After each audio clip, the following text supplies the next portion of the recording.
வாழ்க்கையில் சில சந்தர்ப்பங்களில் நாம் சில அவமானங்களை சந்தித்தே தீர வேண்டியிருக்கு. என்ன பண்ணுறது, காலம் அப்படி. அவமானப்படுறவங்க உடனே அடங்கி போய்டுறது தான் உலக வழக்கம். அவமானப்பட்டால் உடனே சீறி எழறவங்களும் உண்டு.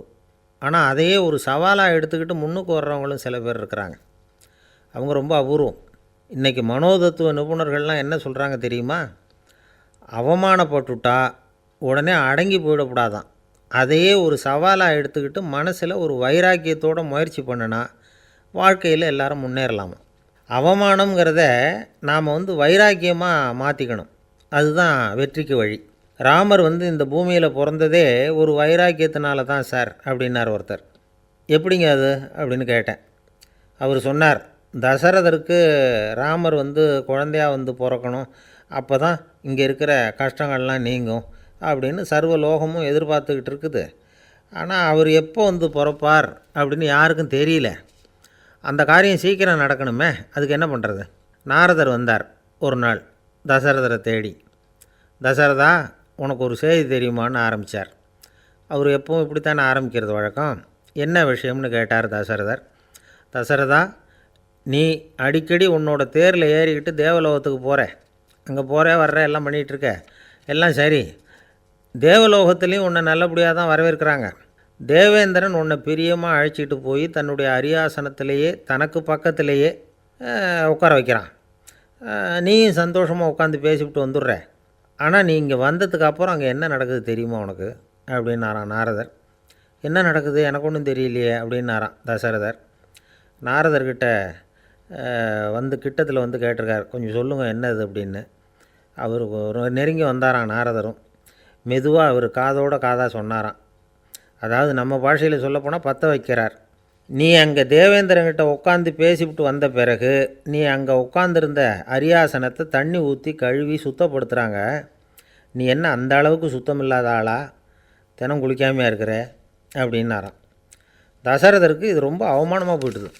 அப்படியே செய்கிறாங்க அப்படின்னாராம். ஆமாம், நீ வேணும்னா நான் சொல்கிறது உண்மையாக இல்லையா அப்படின்னு சோதனை பண்ணி பார்த்துக்கோ அப்படின்னாரான் நாரதர். உடனே தசரதர் இதுக்காகவே புறப்பட்டு தேவலோகம் போனார்.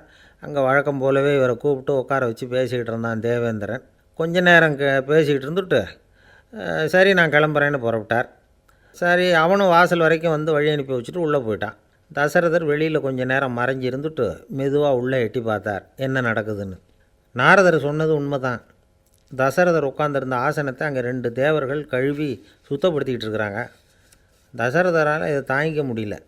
அவருக்கு ரொம்ப அவமானமாக போச்சு. நேராக கிடுகிடுன்னு தேவேந்திரங்கிட்டே போனார்.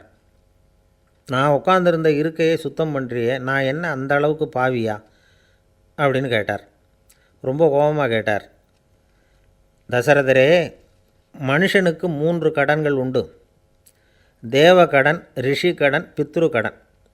இதை தீர்க்காதவன் பாவியாகிறான். இதில் மகனை பெறுவதால் தான் பித்ரு கடன் தீரும்.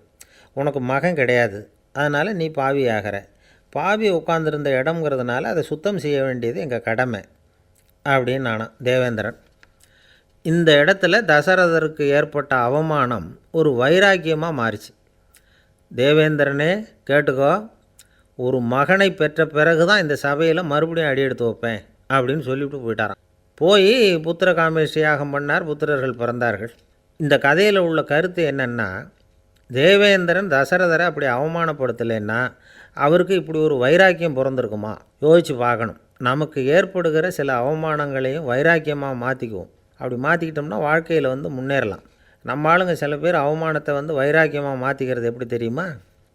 நம்மக்கிட்ட ஒரு பையன் சொன்னான், எங்கள் அப்பா என்னை எல்லாருக்கும் முன்னாடி வச்சு திட்டிவிட்டார், பொறுப்பு இல்லாமல் ஊர் சுற்றுறேன்னு சொல்லி அவமானப்படுத்தி விட்டார். இனிமேல் நீ என் முகத்திலேயே முழிக்காதரா போடான்னு வேறு சொல்லிவிட்டார். எனக்கு ரோஷம் வந்துட்டுது. அந்த அவமானத்தை வைராக்கியமாக மாற்றிக்கிட்டேன். அன்னையிலேருந்து அவர் முகத்திலேயே முழிக்கிறது இல்லை அப்படின்னா. அப்படியான்னு கேட்டோம். ஆமாங்க, அவர் வீட்டில் இல்லாத நேரமாக பார்த்து உள்ளே சமையல் கட்டுக்கு போய் சாப்பிட்டுட்டு நைஸாக வெளியில் வந்துடுவேன் அப்படிங்கிறான் அவன்.